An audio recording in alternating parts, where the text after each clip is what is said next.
Mês de setembro, dedicado especialmente à Bíblia. Prezados irmãos e irmãs sintonizados conosco através das redes sociais, sejam todos muito bem-vindos e bem-vindas.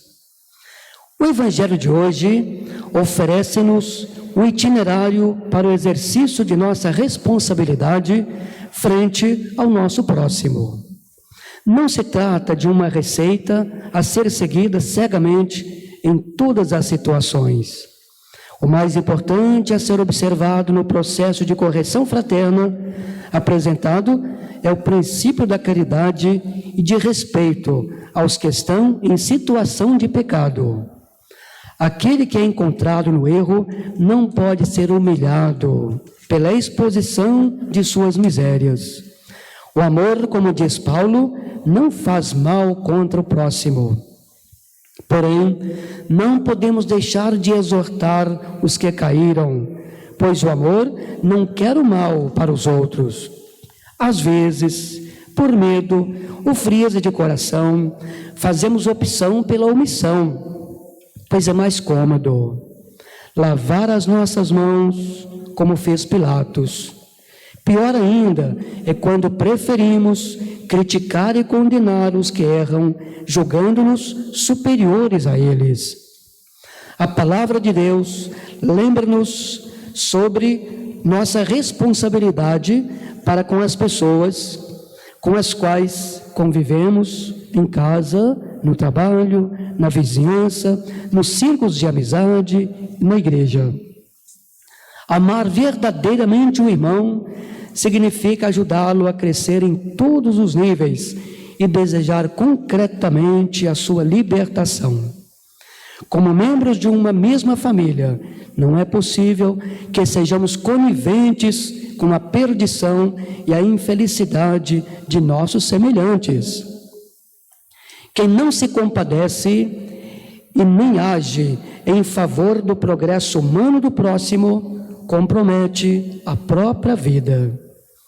É justamente por este motivo que em nosso batismo fomos constituídos por Deus um povo de profetas, tal como o profeta Ezequiel. Precisamos estar de prontidão para atuar prudentemente quando vemos nosso próximo enveredar-se pelo caminho da morte. A missão do profeta é prevenir o povo contra tudo que possa ameaçar a esperança e a fidelidade ao Deus de Israel. Ele compreende que sua missão, enquanto sentinela da cidade, da casa de Israel, é também de despertar no povo o desejo de conversão. O Evangelho de hoje, prezados irmãos e irmãs, é parte do discurso sobre a igreja, em que Jesus instrui os seus discípulos acerca dos aspectos essenciais da vida comunitária cristã.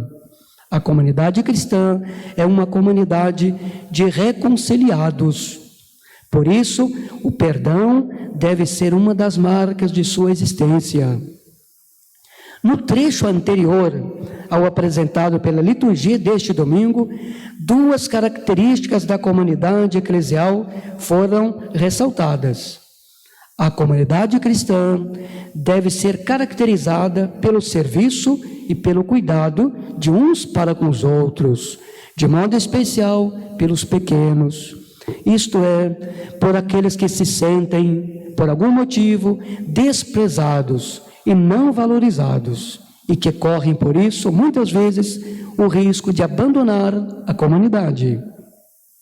O pecado divide a comunidade. Se acontecer alguém ser vítima do pecado de outro membro da comunidade, trata-se aqui de tomar a iniciativa de ajudar o pecador no seu processo de conversão, desde que ele aceite livremente. É sempre Deus quem toma a iniciativa de vir em socorro de nossa humanidade. E Ele quem oferece gratuitamente o seu perdão. A comunidade cristã é chamada a ser reflexo da misericórdia divina. Mateus 5:48, Lucas 6:36. Assim como Deus não desiste de nós, também nós não podemos desistir de nossos irmãos. Jesus nos apresenta normas simples e concretas de como proceder no caso de algum conflito na comunidade. Se um irmão ou uma irmã pecar, isto é, se tiver um comportamento não de acordo com a vida da comunidade, não se deve logo denunciá-lo. Primeiro, procure conversar a sós. Procure saber os motivos do outro. Se não der resultado, leve mais 2 ou 3 pessoas da comunidade para ver se conseguem algum resultado. Só em caso extremo deve levar o problema para a comunidade toda. E se a pessoa não quiser escutar a comunidade, que ela seja para você um publicano ou pagão, isto é, como alguém que já não faz mais parte da comunidade. Não é você que a está excluindo, mas é a pessoa, a própria pessoa, que se exclui a si mesma. No capítulo 18, Mateus nos relata uma série de discursos de Jesus acerca do tratamento interpessoal dentro da comunidade dos discípulos, ou, em sentido mais estrito e atual, dentro da comunidade local de irmãos. Nessa comunidade, as lógicas empregadas do mundo são totalmente invertidas. O maior é o considerado menor, e o perdão é a solução definitiva para todos os conflitos interpessoais que podem ocorrer dentro desse povo de Deus. Nos versículos de 1 a 6, vemos Jesus responder à pergunta levantada pelos próprios discípulos: quem é o maior no reino dos céus? Mateus 18. Jesus coloca uma criança no meio deles e diz que aquele que se torna humilde como a criança entrará no reino dos céus. É interessante que Jesus não responde diretamente à pergunta dos seus discípulos. Antes, ele expõe um modelo de praxis relacional. Quando recebemos esses pequeninos, nos tornamos humildes, habilitados à entrada no reino. Entretanto, para quem faz tropeçar esses pequeninos, o destino é o fogo eterno. Em seguida, Jesus conta uma das suas mais famosas parábolas, a ovelha perdida, mostrando aos seus discípulos que mesmo Deus, o Pai, se importa até mesmo com o pequenino perdido para trazê-lo de volta ao convívio dos demais, deixando momentaneamente as 99 ovelhas. O Pai de vocês, que está nos céus, não quer que nenhum destes pequeninos se perca. Mateus 18, 14. A comunidade onde Cristo se faz presente e onde sua vontade é refletida no julgamento dessa comunidade é o perdão desejável para as deliberações sobre assuntos tão incômodos que a eventual punição de alguém pertencente ao próprio grupo de irmãos. É a partir desse ponto que Mateus relata a parábola do servo impiedoso, uma história contada por Jesus diante do questionamento de Pedro: até quantas vezes devemos perdoar o irmão?